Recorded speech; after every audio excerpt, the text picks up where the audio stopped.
नमस्कार दोस्तों, आज हम पढ़ने वाले हैं असामान्य मोलर द्रव्यमान की बॉन्ड ऑफ फैक्टर। बहुत इंपॉर्टेंट टॉपिक है न्यूमेरिकल के लिए, बोर्ड एग्जाम 2027 के लिए मोस्ट इंपॉर्टेंट टॉपिक, तो मिस मत करिए। पूरा वीडियो लास्ट में देखिएगा। लास्ट में आपको ट्रिक बताऊंगा, न्यूमेरिकल लगाकर भी बताऊंगा। तो शुरू करते हैं वीडियो। तो आज का जो हमारा टॉपिक है वो है एबनॉर्मल मोलर मास, मतलब असामान्य मोलर द्रव्यमान। असामान्य मोलर द्रव्यमान अच्छे से समझेंगे।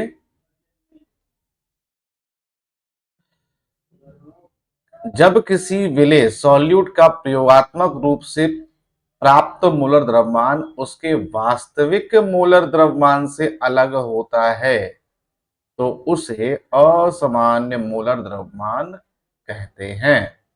मतलब अगर कोई विलेय है जिसका प्रयोग जब किया गया तब उसका मोलर द्रव्यमान कुछ और है और वास्तविकता में उसका मोलर द्रव्यमान कुछ अलग है, तो इसे क्या बोलते हैं? असामान्य मोलर द्रव्यमान। यह स्थिति सामान्यतः कॉलिगेटिव प्रॉपर्टीज मतलब अणुसंघ गुणधर्म के प्रयोगों में दिखाई देती है। जिनको अणुसंघ गुणधर्म नहीं पता है, प्लेलिस्ट में जाइए या आई बटन पे क्लिक कीजिए, वहां आपको प्लेलिस्ट मिल जाएगा। प्लेलिस्ट पे जाकर ये कॉलिगेटिव प्रॉपर्टीज पूरा पढ़ लीजिए। ठीक है, जैसे ये कौन कौन से होते हैं? ऑस्मोटिक प्रेशर यानी प्रासरण दाब, एलिवेशन इन बॉइलिंग पॉइंट यानी क्वथनांक में उन्नयन, डिप्रेशन इन फ्रीजिंग पॉइंट मतलब हिमांक में अवनमन, relative lowering of vapour pressure मतलब वायु दाब में आंशिक अवनमन। चारों टॉपिक आपको प्लेलिस्ट में मिल जाने वाले हैं। इस सभी को कॉलिगेटिव प्रॉपर्टीज कहा जाता है। अब जरा समझते हैं एबनॉर्मल मोलर मास क्यों होता है। मुख्यतः दो कारण होते हैं इसके। एक होता है एसोसिएशन मतलब संयोजन मतलब इकट्ठा होना। जब विलेय के अणु आपस में मिलकर बड़े अणु डाइमर्स या पॉलीमर्स बना लेते हैं तो इस प्रक्रिया को क्या बोलते हैं? संयोजन। एग्जाम्पल के तौर पर समझिए, एसिटिक एसिड बेंजीन में, तो ये है आपका एसिटिक एसिड। ठीक है, इसके दो अणु ले लें तो ये बन जाता है CH3COOH का होल ट्वाइस। आप देख रहे हैं यहां अणुओं की संख्या कम हो जाती है। पहले यहां अणुओं की संख्या कितनी थी?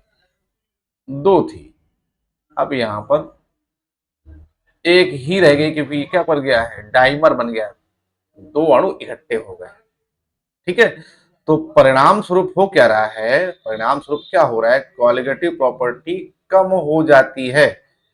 कैलकुलेटेड मोलर मास यानी जो हमने गुणा भाग करके निकालेंगे मान मोलर मास का, वो ज्यादा आ जाता है। क्लियर है?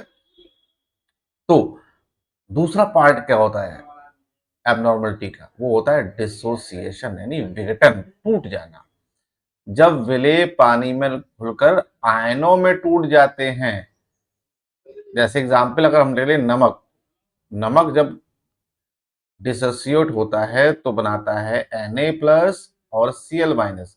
देखने को ये आप देख पाएंगे यहाँ कणों की संख्या क्या हो रही है? बढ़ रही है। परिणाम क्या है? देखिए यहाँ पर एक अणु यहाँ दिख रहा है आपको, पर यहाँ पर एक्चुअली क्या है? 2 अणु दिख हो जा रहे हैं। यहाँ पर एक अणु था, यहाँ 2 अणु हो जा रहे हैं, यानी कणों की संख्या बढ़ रही है। तो क्या होगा? कॉलिगेटिव प्रॉपर्टी ज्यादा हो जाएगी और कैलकुलेटेड मोलर मास कम हो जाएगा। ठीक है, अब इसी के लिए वॉन्टॉफ ने इसको समझाने के लिए प्रयोग किए और वॉन्टॉफ फैक्टर को प्रोवाइड किया। अब ये वॉन्टॉफ फैक्टर क्या होता है? असामान्य मोलर द्रव्यमान को समझने के लिए जैकब्स हेनरियस वॉन्टॉफ ने वॉन्टॉफ फैक्टर दिया। ठीक है, तो जरा पढ़ लेते हैं इसका नियम। नियम क्या है? एक्चुअल नंबर ऑफ पार्टिकल्स यानी वास्तविक कणों की संख्या विलयन में और एक्सपेक्टेड नंबर ऑफ पार्टिकल्स का अनुपात यानी जो हम एक्सपेक्ट कर रहे हैं इतना होना चाहिए, इसका अनुपात आई कहलाता है यानी वॉन्टॉफ फैक्टर कहलाता है। एक तो ये परिभाषा लिख सकते हैं आप। दूसरा, ऑब्जर्व्ड कॉलिगेटिव प्रॉपर्टी जो देखा गया प्रयोग के द्वारा, उसका मान और कैलकुलेटेड कॉलिगेटिव प्रॉपर्टी, मतलब जो गुणा भाग करके हम जो कॉलिगेटिव प्रॉपर्टी निकालते हैं, इन दोनों का अनुपात भी क्या कहलाता है? वॉन टॉप फैक्टर कहलाता है।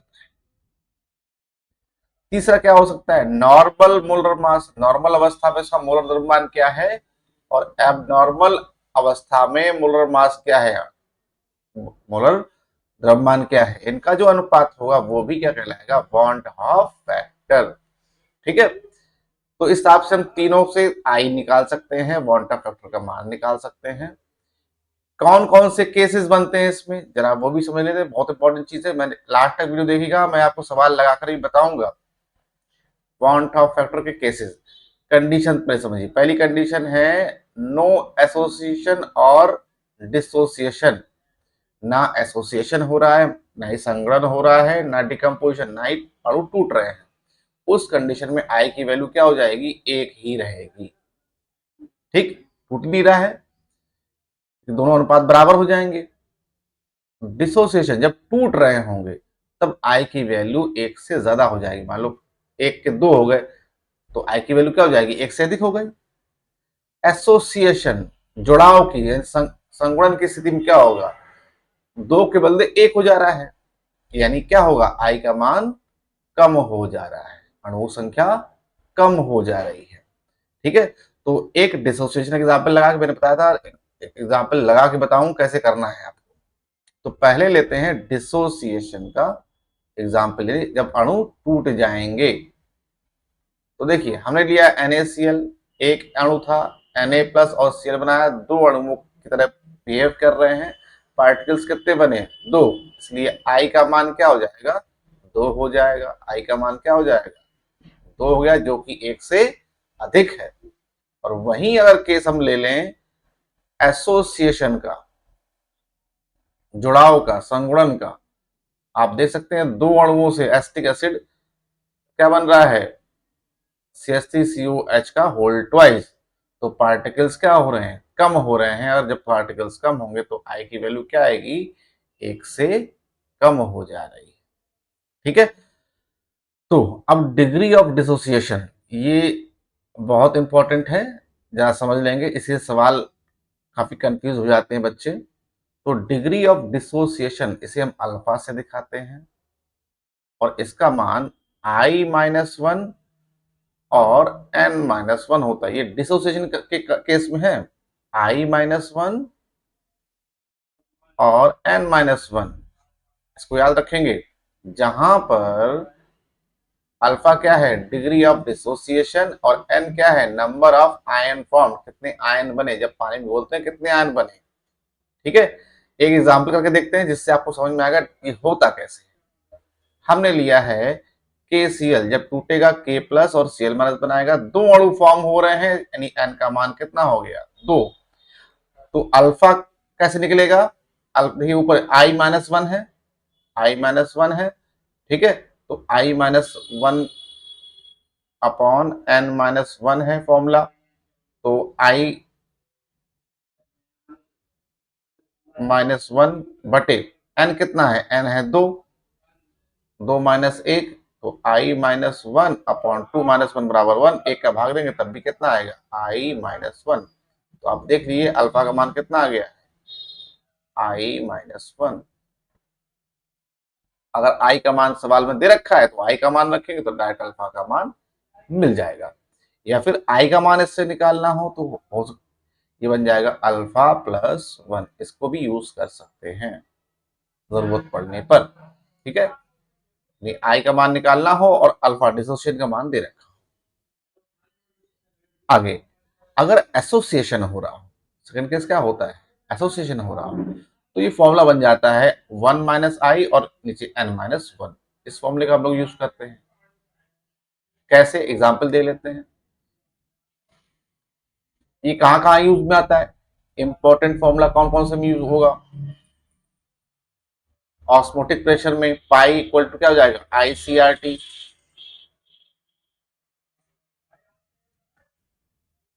बॉइलिंग पॉइंट में क्या होगा? एलिवेशन में delta TV equal to I/kBm।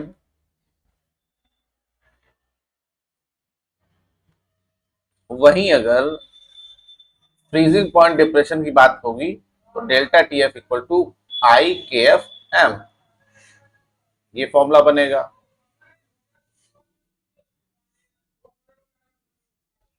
अब इंपॉर्टेंट टर्म ट्रिक जो आपको याद रखने चाहिए, NaCl के लिए I की वैल्यू 2 होती है, CaCl2 के लिए 3 होती है, K2SO4 के लिए 3 होती है, AlCl3 के लिए 4 होती है। कैसे होती है वो भी देख लीजिए। NaCl जब टूटेगा बनाएगा Na plus plus Cl minus, 2 अणु बने तो I बराबर 2, CaCl2 बनता है CO2 plus plus 2Cl minus, तो 2 और 1 3, तो I की वैल्यू क्या हो जाएगी 3। K2SO4 में 2K plus plus SO4 minus minus, 3 अणु बने तो 3, और AlCl3 में Al3 plus plus 3Cl minus 3, ये 1 की गुना कितने हो गए 4। तो इस हिसाब से आप I की वैल्यू कैलकुलेट कर पाएंगे और फॉर्मूला लगाकर अल्फा का मान आराम से निकाल सकते हैं। एक एग्जाम्पल करके देखेंगे, जैसा कि आपको मैंने बताया था। सवाल क्या है, अ सॉल्यूशन ऑफ NaCl, नमक का एक विलयन है, इसका बॉन्ड ऑफ फैक्टर यानी I का मान दे रखा है 1.8, I का मान कितना दे रखा है 1.8। Find the degree of dissociation, मतलब डिग्री ऑफ डिसोसिएशन का मान निकालिए, यानी हमें निकालना है अल्फा का मान। तो समझेंगे फॉर्मूला हम कौन सा लगाएंगे, alpha equal to I minus 1 N minus 1, क्योंकि ये कौन सा एग्जाम्पल है डिसोसिएशन का। ठीक है, तो देखेंगे कैसे लगाएंगे। सबसे पहले देखिए I का मान दे रखा है 1.8, इसका यूज करना है, और है क्या NaCl, NaCl जब टूटता है हम ऑलरेडी जानते हैं Na plus plus Cl minus बनता है। ठीक है, अब इस कंडीशन में क्योंकि I का मान दे रखा है 1.8, यहाँ N कितने बन रहे हैं, अणु कितने बन रहे हैं 2 बन रहे हैं, तो हमारे पास I का मान दे रखा है वैसे ही, और N का मान हमने निकाल लिया है। दोनों वैल्यू इसमें पुटअप करने वाले हैं, जरा देखिए कैसे होगा। I का मान है 1.8 लिख दिया हमने, 1.8 माइनस 1 है 1 लिख दिया, बटा N कितना है 2 है, और माइनस 1, सॉल्व करेंगे हो जाएगा, ऊपर आ जाएगा 0.8 और नीचे आ जाएगा 2 माइनस 1 बराबर 1 या 0.8, और यही अल्फा का मान है, यानी ये कितना हुआ 0.8। इसको दशमलव हटाएंगे, नीचे लगाएंगे 10, 10 में 8, मतलब कितना प्रतिशत हुआ, परसेंटेज हुआ।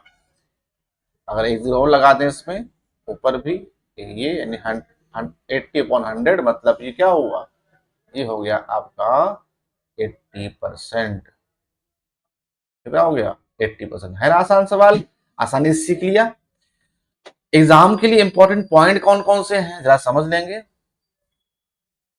एबनॉर्मल मोलर मास एसोसिएशन या डिसोसिएशन के कारण होता है।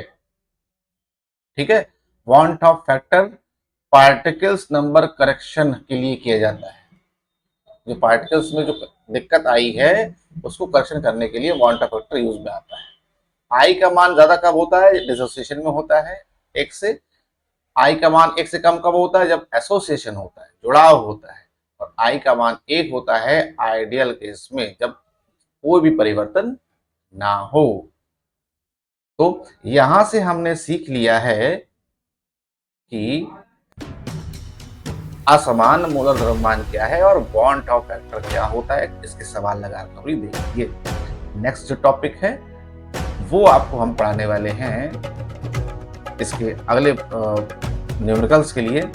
यहाँ से आपका हो जाता है चैप्टर फिनिश, और एक दो जो टॉपिक बचे होंगे वो मैं नेक्स्ट लेक्चर में प्रिपेयर कर दूंगा, खत्म कर दूंगा। उसके बाद चैप्टर फर्स्ट के सारे न्यूमेरिकल्स हम 1 बाय 1 लगाएंगे, और सारे न्यूमेरिकल लगाएंगे एनसीईआरटी एक्सरसाइज के।